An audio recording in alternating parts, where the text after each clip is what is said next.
Praise the Lord. प्रभु सबको आशीष दे। हम प्रभु के वचन की ओर जाएंगे। आज हम लोग पहला कुरिन्थियों की पत्री से देखेंगे। फर्स्ट कुरिन्थियंस, पहला कुरिन्थियों की पत्री इसे हम लोग कुछ वचन हम देखें और उस पर हम लोग मनन करेंगे। फर्स्ट कुरिन्थियंस चैप्टर 1, पहला कुरिन्थी उसका पहला अध्याय, उसके पहला 2 आयतें मैं आपके सामने पढ़ के सुनाऊंगा। पौलुस की ओर से, जो परमेश्वर की इच्छा से यीशु मसीह का प्रेरित होने के लिए बुलाया गया, और भाई सोस्थिनोस की ओर से परमेश्वर की उस कलीसिया के नाम जो कुरिन्थ में है, बाकी कहा कि उन लोगों को नमस्कार हमारे और अपने प्रभु यीशु मसीह के नाम की प्रार्थना करते हैं। इधर लिखा है परमेश्वर की उस कलीसिया के नाम जो कुरिन्थ में है। प्रभु का धन्यवाद।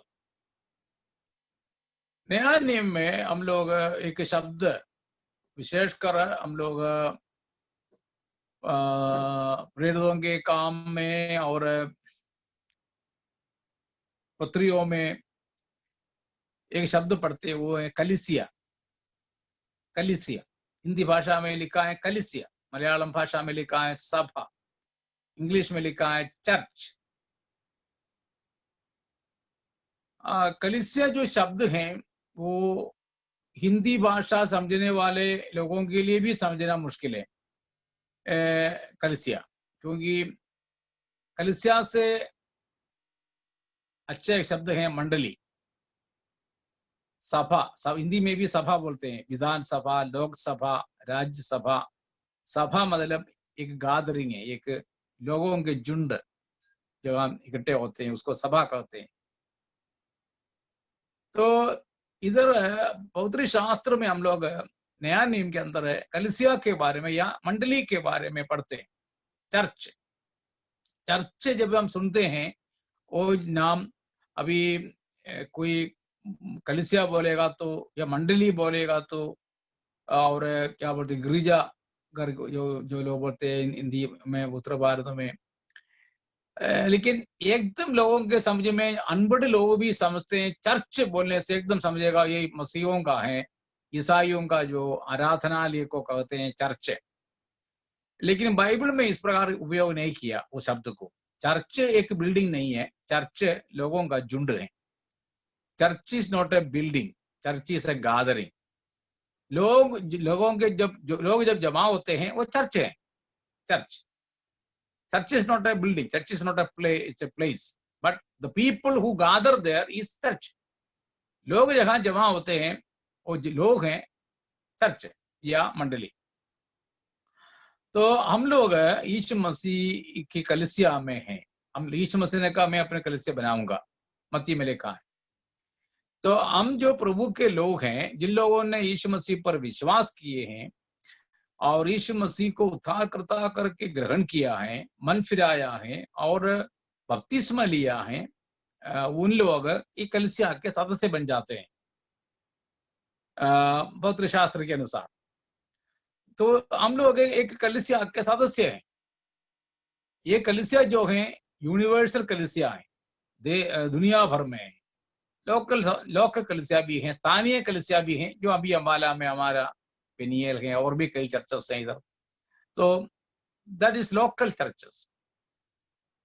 तो जिस चर्च का हम सदस्य हैं, जिस कलीसिया के हम सदस्य हैं, तो हमें समझना है कलीसिया क्या होता है, what is church, what is मंडली क्या है, ये हमें समझना है। मसीहत में, क्रिश्चियनिटी में चर्चेस बहुत है। रोमन कैथोलिक से लेकर नीचे आज बातें हैं, पेंटिकॉस्टल और भी अनेक न्यू जनरेशन चर्चेस, पता नहीं क्या क्या है, बहुत कुछ अभी हैं। लेकिन बाइबल की ओर हम देखेंगे, बाइबल में क्या लिखा है अभी चर्च के बारे में, कलीसिया के बारे में, मंडली के बारे में, ये जरूर हमें जानना है। Otherwise we will not be knowing what is church and which we are also member हम तो मेंबर तो है, लेकिन चर्च के बारे में पता नहीं है, चर्च क्या होता है। Praise the Lord. अभी आपको मालूम है, ये लॉकडाउन के कारण मार्च महीने से हम लोग इकट्ठे होने नहीं पा रहे।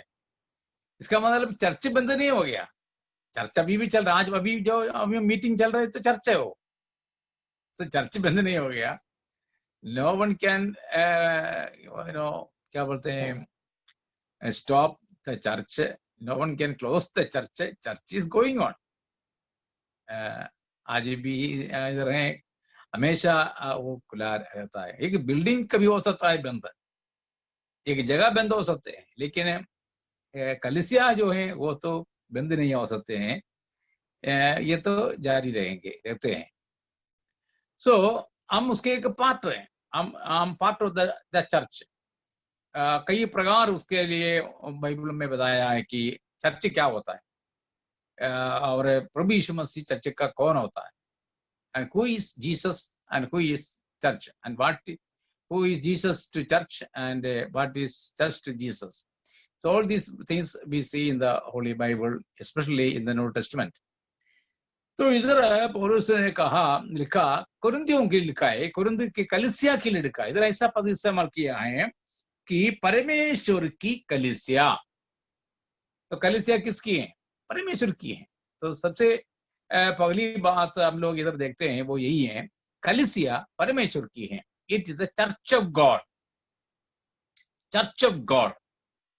इसका मालिक परमेश्वर है, चर्च का मालिक परमेश्वर है, कलीसिया के मालिक परमेश्वर हैं। So we are part of the church of God. Church of God नाम से एक ऑर्गेनाइजेशन है, वो नहीं है। बाइबल में जो चर्च ऑफ गॉड लिखा है तो एक दूसरा मतलब से लिखा है, चर्च ऑफ गॉड।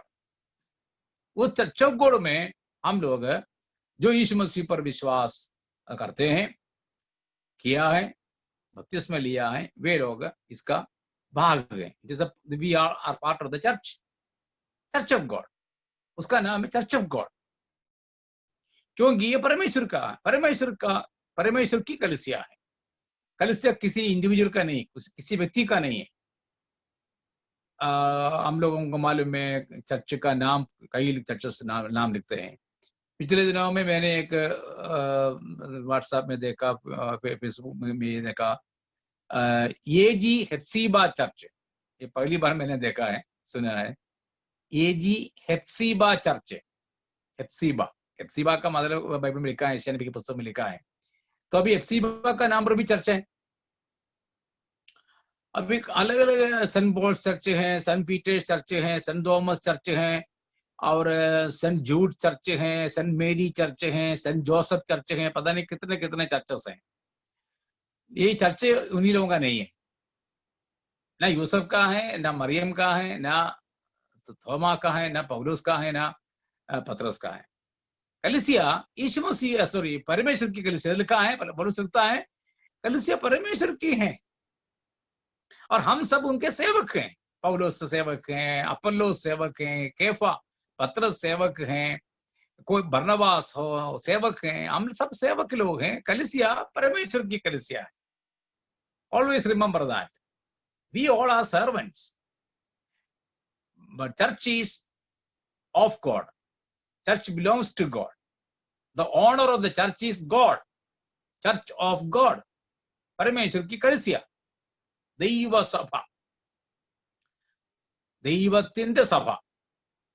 इसका मतलब पूरा ओनरशिप जो है परमेश्वर को है, क्योंकि इसके जो कुछ किया है परमेश्वर ने किया है। हम लोगों ने क्या किया? पौलुस इसलिए पूछता है, तुम लोगों के लिए कौन मरा है? क्या मैं मरा हूं? नहीं। पौल वाज आस्किंग देम, कोरिन्थियंस, उनको पूछा, क्या मैंने तुम्हारे लिए मरा क्रूस पर? नहीं, तो जो कुछ किया है प्रभु ने किया है। तो इसलिए ये कलीसिया का पूरा अधिकारी जो है, ऑनर जो है, परमेश्वर है। और इसमें गर्व की बात यही है, जिस कलीसिया के हम भागी हैं, उस कलीसिया का ऑनर जो है, मालिक जो है, परमेश्वर है। Praise the Lord. ये कितनी अच्छी बात है कि we belongs to church whose honour is God himself. अनादि परमेश्वर के दिल में कलीसिया के संबंध में जो प्लान, जो योजना सदियों से था, वो योजना यीशु मसीह के द्वारा इस धरती पर स्थापित हो गया, जिसका भागी बनने के लिए प्रभु ने हमें सौभाग्य दिया। और एक दिन ये कलीसिया इधर से उठा लिया जाएगी। जब यीशु मसीह दोबारा आएगा, कलीसिया इधर से उठा लिया जाएगी। So as long as the second coming of Christ is not happening, the church is here on the earth. और जब यीशु मसीह के आगमन के टाइम पर कलीसिया इधर से प्रभु यीशु मसीह के साथ जाएगी। तो ये चर्च के बारे में पहली बात ये हमें समझना है कि कलीसिया परमेश्वर की है। This church belongs to God. So we are answerable to God. We are responsible to God. इसलिए हम लोग परमेश्वर के साथ हमारा संबंध है, परमेश्वर के साथ हमारा कर्तव्य है और रिस्पॉन्सिबिलिटी है। याद रखिए, our responsibility is always towards God, because this church belongs to God. The honor of the church is God. तो मेरा जो संबंध है, मेरा जो उत्तरदायित्व है या जिम्मेवारी है, वो प्रभु परमेश्वर के साथ है, मनुष्य के साथ नहीं है। पादरी जो है सेवक है, प्रीस्ट या पास्टर जो कहलाते हैं, वो प्रभु के सेवक हैं, उनके नहीं है कलीसिया। पास्टर के नहीं है कलीसिया, पादरी के कलीसिया नहीं है। कलीसिया यीशु मसीह की है या परमेश्वर की है। पादरी केवल एक सेवक है, appointed servant of God. So we all are responsible to God. तो कलीसिया के सहभागी होने के कारण हमारा जो रिस्पॉन्सिबिलिटी है, कर्तव्य जो है, परमेश्वर की ओर है। and we are answerable to God. We are answerable to God. हम लोग हम तो जवाब देना है किसको? परमेश्वर को, मनुष्य को नहीं। तो ये हमेशा हम याद रखिए, मैं और आप परमेश्वर की कलीसिया का सदस्य है, तो हम हमेशा याद रखिए हमारा कर्तव्य जो है परमेश्वर की ओर है। हमें उनको जवाब देना है, परमेश्वर को, क्योंकि वो ही स्वामी है, वो ही मालिक है। हम सब केवल उनका नौकर है, सेवक हैं। Everybody is answerable to God. Everybody is responsible to God. क्योंकि कलीसिया परमेश्वर की है। पौलुस के द्वारा स्थापित कलीसिया बैठ गया, सुसमाचार का प्रचार किया, लोगों ने विश्वास किया, बपतिस्मा लिया, कलीसिया की स्थापना हो गया। लेकिन कलीसिया पौलुस की नहीं है। पौलुस खुद लिख रहे हैं उनको, church doesn't belong to me. Church always belongs to Jesus, to God. चाहे पौलुस के द्वारा स्थापित हो या पत्रस के द्वारा हो या और किसी के द्वारा हो या थोमा के द्वारा हो, किसी के द्वारा चर्च की स्थापना किया होगा, कोई बात नहीं। लेकिन वो चर्च किसके हैं? वो परमेश्वर की कलीसिया है। और परमेश्वर की कलीसिया नहीं है तो कोई फायदा नहीं है, क्योंकि वो स्वर्ग नहीं जाएंगे। कलीसिया परमेश्वर की नहीं है तो उनको कहां मिलेगा स्वर्ग में प्रवेश जगह? कलीसियाएं तो बहुत है। इसलिए हम हमेशा याद रखिए कि हम लोग परमेश्वर की कलीसिया के एक भाग है। We all are part of the church of God, church of God. तो चर्च ऑफ गॉड के एक सहभागी होना हमारे लिए सौभाग्य की बात है, because this church belongs to God. ये कलीसिया परमेश्वर की है, इसलिए परमेश्वर की कलीसिया के हम लोग सहभागी है, तो वो गर्व की बात है, घमंड की बात है। हाँ, मैं परमेश्वर की कलीसिया का सदस्य हूं। स्थानीय कलीसिया के प्रति भी हमारे उत्तरदायित्व है। We are responsible to the local body of the church, local church. उधर के जो सेवक हैं उनकी सेवा करना, उनकी देखभाल करना, ये चर्च के काम है, चर्च की जिम्मेवारी है। So that is the responsibility of the local church. But we all are connected to God. हम सब लोग परमेश्वर के साथ जुड़ा हुआ है, क्योंकि कलीसिया परमेश्वर की है। जो कुछ इसके लिए करना था सब कुछ प्रभु ने ही किया है। तो कुरिन्थ के लोगों को पौलुस ने यह स्मरण दिलाया कि कलीसिया परमेश्वर की है, तुम्हारा नहीं है, अपुल्लोस का नहीं है, पौलुस का नहीं है, पतरस का नहीं है, उसका नहीं, इसका नहीं, किसी का नहीं, कलीसिया परमेश्वर की है। और उसी कलीसिया के सदस्य जो है वो ही जाएगा स्वर्ग में, वही स्वर्ग राज्य में प्रवेश करेगा। तो हमेशा याद रखिए कि हम परमेश्वर के लोग, परमेश्वर की कलीसिया जो हैं, हम परमेश्वर की कलीसिया के सहभागी हैं। कई लोगों को कई चर्च का मेंबरशिप है, लेकिन वो तो कुछ दुनिया के काम के लिए अच्छा रहेगा। लेकिन हम सब लोग एक कलीसिया के सदस्य बनना है, वो है परमेश्वर की कलीसिया। We all should become members of one body, that is the Church of God. उस कलीसिया के सदस्य बनकर परमेश्वर के वचन के अनुसार जब हम चलते हैं, जीते हैं, तब हम लोग परमेश्वर के राज्य में प्रवेश करने के योग्य बनेंगे। तो कलीसिया क्या है, इसके बारे में जरूर हमें जानकारी अवश्य है। फिर हम लोग इसी कुरिन्थ की पत्री में कई बातें देखते हैं, लेकिन सब कुछ हम देखेंगे नहीं है। लेकिन अभी एक दो और बातें हम लोग देखेंगे इस कलीसिया के बारे में। पौलुस ने उनको क्या लिखा, 3रा अध्याय में हम आएंगे। पहला कुरिन्थी 3रा अध्याय। सब लोग अपना Bible खोलिएगा, and you please open your Bible and see 1 Corinthians chapter 3। उधर इस कलीसिया के बारे में क्या लिखा है, कलीसिया के बारे में 9वां पद में लिखा है, 9th वर्ष में ऐसा लिखा, क्योंकि हम परमेश्वर के सहकर्मी हैं। हम परमेश्वर के सेवक लोग हैं। हम मतलब पौलुस और बाकी जो उनके साथ हैं उनको उनके बारे में बताते हैं। हम परमेश्वर के सहकर्मी हैं। तुम जो कलीसिया है, कुरिन्थ में जो परमेश्वर की कलीसिया है, उन लोगों के बारे में क्या बोलते हैं, तुम परमेश्वर की खेती है। नंबर 2, कलीसिया क्या है, परमेश्वर की खेती है। ये एक परमेश्वर की कलीसिया है कुरिन्थ में जो है, और कुरिन्थ में जो है वो परमेश्वर की खेती है।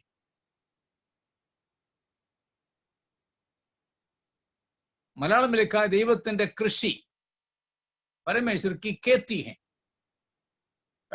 The church of God, and then it is you are God's cultivated field. God's cultivated field, परमेश्वर की खेती है। तो कलीसिया क्या है, परमेश्वर की खेती। हम आज सुबह बाइबल स्टडी में देखा बीज बोने वाले के बारे में। तो खेती में क्या होता है, बीज बोया जाता है और कटने होते हैं, और ये जो बीज बोया जाएगा उसकी सेवा की जाती है, और एक समय आएंगे फल काटा जाएगा। सो it is like a cultivated field. एक किसान को मालूम है कि बीज कब डालना है, कैसे डालना है, क्या क्या करना है, और कटनी कब करनी है, सब कुछ कि किसान को मालूम है। So this is a field, परमेश्वर की खेती। हम लोग परमेश्वर के खेत में हैं। और ये दृष्टांत जो है हम लोग आज सुबह देखा है, उसके अलावा एक और दृष्टांत प्रभु यीशु मसीह ने बीज बोने के बारे में कहा है। वो यही है कि लोगों, मनुष्य, एक एक व्यक्ति को परमेश्वर खेत में क्या बोते हैं। मतलब जिन लोगों ने वचन को ग्रहण किया है उन लोगों को बीज बनाकर एक एक जगह में उनको बोया जाता है, वो बोया जाता है, फिर वहां वो क्या होते हैं, बढ़ता है। So we are in the field of God.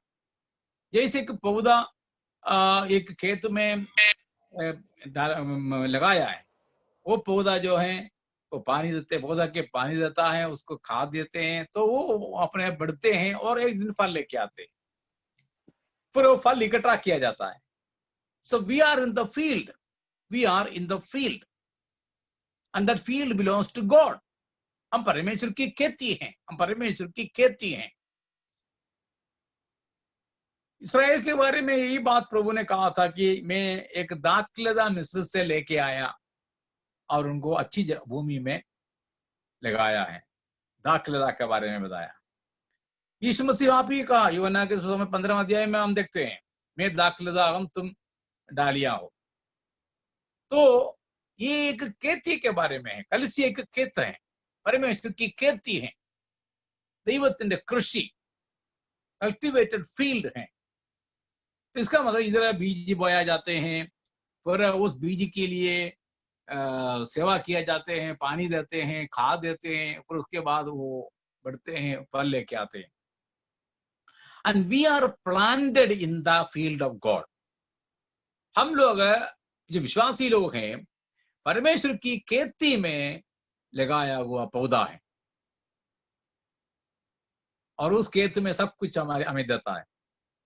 पानी देता समय पर, खाद देते हैं समय पर, सब कुछ समय पर देते हैं, तो ताकि हम लोग बढ़े और एक दिन फल लेके आए। So we are provided everything in the field of God. हम परमेश्वर की खेती हैं, तो इस खेत में हम होने के कारण हमें सब कुछ मिलता है।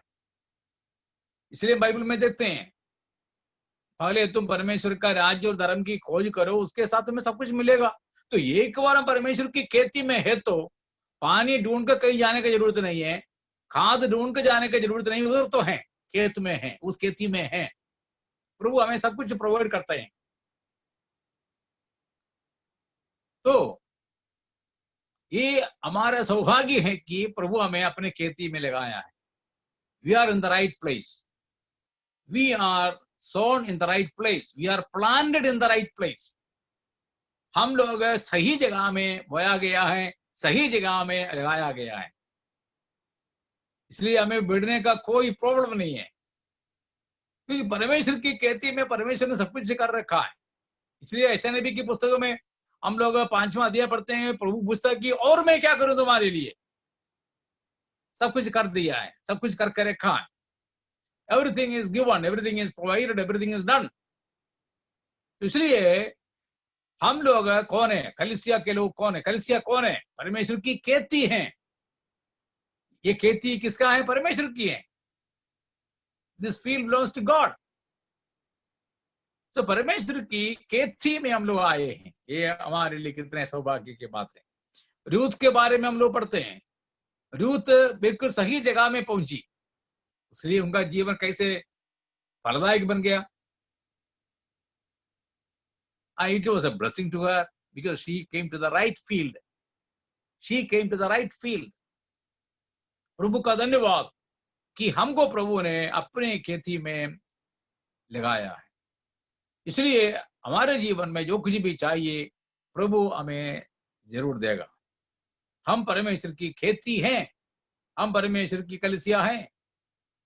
तो हम जब खेत में हैं तो किसान का काम है कि सब कुछ देखना, and he will do everything for us, he will provide everything for us। हम तो उस खेती में बना रहो बस। खेती में हम है तो जो मिलना है जरूर हमें मिलेगा, खाना पानी दाना सब कुछ हमें मिलेगा। ये प्रभु का काम है, किसान का काम है, मालिक का काम है, परमेश्वर की खेती में क्या क्या चाहिए वो हमें देना। तो we have to be in the field of God and we are the field of God. कलीसिया जो है परमेश्वर की खेती है। दूसरी बात ये, वो परमेश्वर की कलीसिया है और परमेश्वर की खेती है।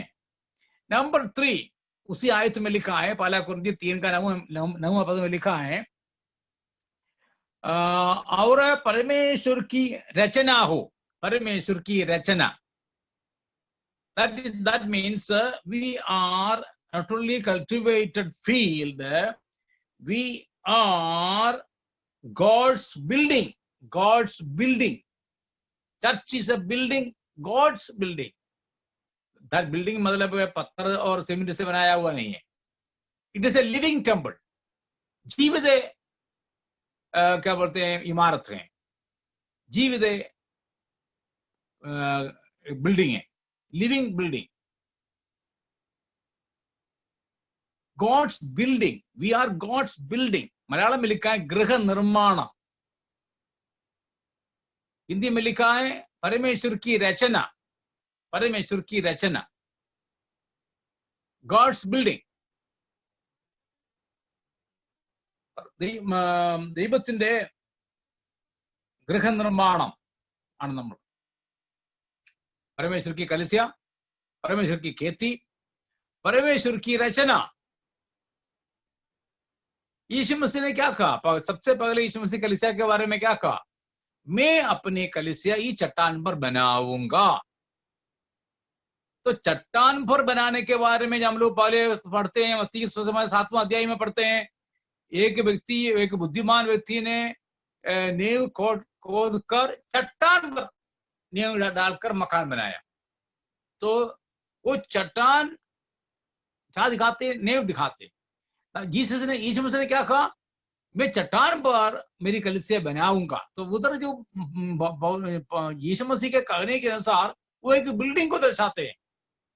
That is a building. Building मतलब पत्थर और सीमेंट और रेत से बनाया हुआ नहीं है. It is a building with living stones, जीवित पत्थरों से बनाया हुआ मकान. क्योंकि पत्रस की पत्री में ऐसे लिखा है, तुम सब जीवित पत्थर हो, you are living stone and Jesus is the corner stone. सिरे के पत्थर जो है यीशु मसीह हैं, और हम लोग उसके जो उसी के ऊपर बनाए जाते हैं, एक एक पत्थर करके बनाए जाते हैं. So it is a building, God's building. We are God's building. तो हम परमेश्वर की कलीसिया हैं, परमेश्वर की खेती हैं और परमेश्वर की रचना है. This is a building process है. एक मकान बनाने के लिए कैसे क्या करते हैं? नींव डाला जाते हैं, नींव बनाए जाते हैं, उस नींव पर फिर ऊपर को दीवार खड़ा करते हैं, दरवाजा, खिड़की, रोशनदान, जो कुछ भी चाहिए, फिर छत बनते हैं. तो it's a building, it's a building. ये जब ये बिल्डिंग पूरा हो जाएगा काम, प्रभु इसको उठाकर ले जाएगा. This building will be shifted from here. So it is a building. प्रभु की रचना है. प्रभु इस काम में लगे हैं. बनाने वाला प्रभु है, बनाने वाला प्रभु है. क्योंकि यीशु मसीह ने कहा मैं बनाऊंगा. मनुष्य कुछ नहीं करते हैं जब तक यहोवा घर न बनाए. बनाने वाले का समर्थ है. तो पादरी कुछ भी करे, लोग कुछ भी करे, बनाने वाला परमेश्वर है. जब तक वो बनाएगा नहीं, बन नहीं जाएगा. बाकी मनुष्य तो कुछ भी बना सकते हैं. Man can make anything. But unless God is not building, we cannot build that house of God. तो इसलिए ये परमेश्वर की रचना है, परमेश्वर है इसका जो निर्माण का कार्य करता है. So God is the builder and it is God's building. God is building. हम जो हैं प्रभु के रचना है, परमेश्वर की रचना है. And we are being built together. ये इफिसियों के पत्र में लिखा है कि हम we are being built together. हम लोगों को प्रभु इकट्ठा करके एक दूसरे के साथ जोड़कर इस मकान का कार्य बन रहा है, इस बिल्डिंग का काम बन रहा है. So we are part of a building. उसमें छोटा पत्र भी है, बड़ा पत्र भी है. So every person has a role in that. हम सबको इसमें हिस्सा है. छोटा छोटा रेत को भी इसकी जगह है. पिछले दिनों में मैं कोई ये पढ़ रहा था, उसमें ये बताया कि even a small part of the sand has got a place in the building. वो उधर नहीं है तो वो उधर एक जगह खाली लगेगा. So every smallest part also a part of the building. जब मकान बनाते हैं हम सबको मालूम है कि वो हम जगह छोड़ते नहीं है. It is being built, plastered, then flooring, everything is done. Then only it become complete. इसलिए हम लोग परमेश्वर के लोग जो हैं, विश्वासी लोग हैं, समझे हम परमेश्वर की रचना हैं. God is building us. हमें परमेश्वर बन रहा है, बना रहा है. याद रखिए हमारे बनाने वाला परमेश्वर है. यहोवा जब तक घर न बनाए बनाने वाले का परिश्रम व्यर्थ है. तो हम अपने आप को प्रभु के हाथों में दे और कहें प्रभु जी मुझे बनाओ, जैसे आप चाहते हैं वैसे मुझे बनाओ. Praise the Lord. So let God make us and build us.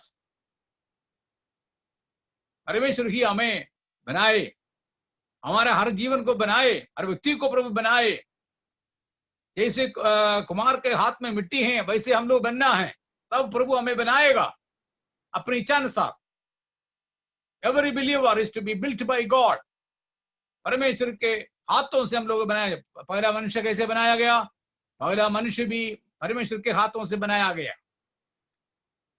और मनुष्य ही परमेश्वर के हाथों की सृष्टि है. तो हम लोग परमेश्वर की रचना है. अब रजा के हम एक बार हम रजा गया मिट्टी से, दोबारा हम बनाया गया मसीह यीशु में. क्योंकि इफिसियों की पत्री 2 अध्याय 10वां आयत में लिखा है मसीह यीशु में हम रजा गया है. वो सही भले कामों के लिए है. सो अभी हम लोग मसीह यीशु में बनाया गया है. अभी हमारा काम हो रहा है. We are being built by God. So कलीसिया परमेश्वर की कलीसिया है, परमेश्वर की खेती है और परमेश्वर की रचना है. एक और बात मैं बताऊंगा और प्रार्थना करेंगे. वो यही है 3 अध्याय के 1 कुरिन्थी 3 अध्याय उसके 16वां पद में हम देखते हैं कलीसिया क्या है. क्या तुम नहीं जानते कि तुम परमेश्वर का मंदिर हो और परमेश्वर का आत्मा तुम में वास करता है. 1 कुरिन्थी 3 अध्याय 16वां पद में लिखा है परमेश्वर का मंदिर है. कलीसिया जो है परमेश्वर का मंदिर है. टेम्पल ऑफ गॉड, ദൈവത്തിന്റെ मंदिरम. 6वां अध्याय में भी हम देखते हैं परमेश्वर का मंदिर वो हमारा शरीर है. हमारा शरीर है वो परमेश्वर का मंदिर है. लेकिन इधर जो लिखा है 1 कुरिन्थी 3 का 16 में जो लिखा है वो कलीसिया के बारे में है. That is about the church. You are the temple of God. But 6th chapter we read that is our body. हमारा ही शरीर के बारे में बताता है कि ये तुम परमेश्वर का मंदिर हो. तो इधर जो लिखा है 1 कुरिन्थी 3 का 16वां पद में लिखा है कलीसिया क्या है? परमेश्वर का मंदिर है. हम सब समझते हैं मंदिर क्या होता है. मंदिर में परमेश्वर वास करता है. यदि मंदिर में परमेश्वर वास नहीं करता है तो मंदिर क्या है? कुछ नहीं, इमारत है बस. मंदिर बिकमिंग मंदिर जब उधर कोई देवता है या देवी देवता बैठता वो वहां रखा जाते हैं. Otherwise that is a simple building. So we are the temple of God and God is dwelling in us. हम परमेश्वर का मंदिर करने का मतलब यही है कि परमेश्वर हमारे अंदर वास करता है. हम लिविंग टेम्पल हैं, हम मोबाइल टेम्पल हैं, हम चलने फिरने वाला मंदिर हैं. हम परमेश्वर कलीसिया जो है परमेश्वर का मंदिर है. इसलिए प्रभु यीशु मसीह ने क्या कहा? जहां 2 या 3 मेरे नाम पर इकट्ठे हैं वहां मैं उनके बीच में हूं. प्रभु ने ये नहीं कहा कि एक पर्टिकुलर जगह में इकट्ठा होने के बारे में. प्रभु ने कहा जहां मर्जी हो तुम इकट्ठे हो जाओ मेरे नाम में, वहां मैं उधर हूं. So we become temple of God when we gather in the name of Jesus. That is the temple of God. वहां परमेश्वर आता है, हमारे बीच में है. हमारा परमेश्वर के विशेष जगह में बैठता नहीं है जैसे बाकी लोग समझते हैं कि परमेश्वर एक जगह में बैठता है, आप तुम लोग उधर आओ मुझे मिलो. वैसा नहीं है बाइबल का परमेश्वर. बाइबल के कलीसिया वैसा नहीं है. बाइबल के जो टेम्पल हैं परमेश्वर के कलीसिया हैं. वो टेम्पल जो है मूविंग टेम्पल है, लिविंग टेम्पल है. जहां मर्जी इकट्ठे हो जाओ वहां यीशु मसीह है. So we are the temple of God. हम परमेश्वर के मंदिर हैं, जीवित है परमेश्वर के जीवित है, मंदिर है कलीसिया। तो मंदिर जब सुनते हैं तो एक हमारे अंदर एकदम एक भावना आते हैं, एक सेपरेटेड जगह है, एक पवित्र जगह है, एक अलग किया हुआ जगह है, और वो एक पवित्र जगह है। एक विशेष महत्व हम आराधनालय को देते हैं, चाहे वो किसी धर्म का क्यों न हो, चाहे मंदिर हो, मस्जिद हो, गुरुद्वारा हो, गिरजाघर हो, कोई भी धार्मिक स्थान को हम लोग महत्व देते हैं, क्योंकि वो एक विशेष कार्य के लिए अलग कर कर ठहराया है। So when we have just the names जो हमारे दिमाग में आते हैं, टेम्पल, देन एकदम हमारे दिमाग में एक पवित्र जगह को हमारे स्मरण में आता है। When we know that we are the temple of God, then how much more we have to be conscious about our status. हम कौन हैं? हम परमेश्वर के मंदिर हैं। कलीसिया कौन है? परमेश्वर का मंदिर है, परमेश्वर का मंदिर है। हम एक एक विश्वासी कौन है? परमेश्वर का मंदिर है। वो तो 6वां अध्याय में लिखा है। But as a church is the temple of God. Church, कलीसिया परमेश्वर का मंदिर है। तो आज सुबह मैं आपसे निवेदन करूंगा, हमारे दिमाग में एक सही पिक्चर हो, तस्वीर हो कलीसिया के बारे में। कलीसिया परमेश्वर की कलीसिया है, कलीसिया परमेश्वर की खेती है, कलीसिया परमेश्वर की रचना है, कलीसिया परमेश्वर का मंदिर है। एक एक बात को दर्शाते हैं। ये कलीसिया कैसे हैं, उसका रूप क्या है, उसका अलग अलग स्वभाव हम लोग इन एक एक बात में देखते हैं। परमेश्वर की कलीसिया, परमेश्वर की खेती, परमेश्वर की रचना, परमेश्वर का मंदिर, ये जब हम लोग सुनते हैं, एक एक भावना हमारे दिमाग में आते हैं। ये सब एक ही बात के बारे में बता रहा है, परमेश्वर की कलीसिया, the church. The church is church of God and it is a cultivated field of God and God's building and then temple of God. तो इसलिए हम अच्छी तरह समझे, मैं और आप किस कलीसिया के सहभागी हैं और वो कलीसिया क्या है, तब हम लोग प्रभु के लिए आगे बढ़ पाएंगे। Praise the Lord. प्रभु हम सबको आशीष दे, प्रभु हम सबों के साथ रहे।